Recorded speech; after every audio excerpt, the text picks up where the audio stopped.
అర్ధరాత్రి 3 అంతస్తుల భవనం కుప్పకూలి 2 మృతి చెందారు. మరో 4గురిని సహాయక బృందాలు కాపాడాయి.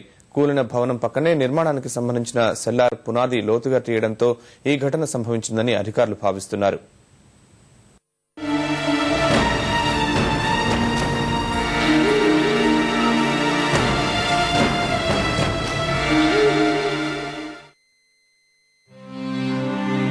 రాజమండ్రి మెయిన్ రోడ్లోని నూనెల దుకాణాల వీధిలో 3 అంతస్తుల భవనం అర్ధరాత్రి కుప్పకూలింది. ఈ ఘటనలో భవనంలో నివసిస్తున్న 2 మృతి చెందగా మిగిలిన 4గురిని సహాయ సిబ్బంది రక్షించారు.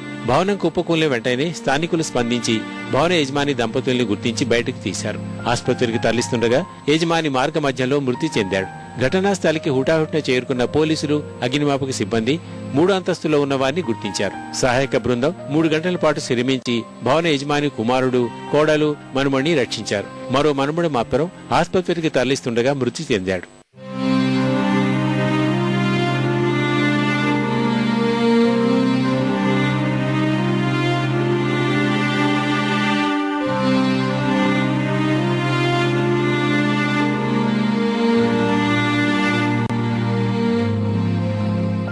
ఇన్ఫర్మేషన్ వచ్చిన ఇమ్మీడియట్ గా అందరం ఇక్కడికి సీన్ కి రావడం జరిగింది. గ్రౌండ్ ఫ్లోర్ లో ఈ ఓల్డ్ పీపుల్ ఉన్నారు కాబట్టి వాళ్ళని కొంచెం తొందరగా మేము బయటకు తీయగలిగాము. ఎక్కడైతే బాడీస్ ఉన్నాయో, ఎక్కడైతే మనుషులు ఉన్నారో అన్న దాని మీద ఐడెంటిఫై చేయడంలో సక్సెస్ అయ్యాం.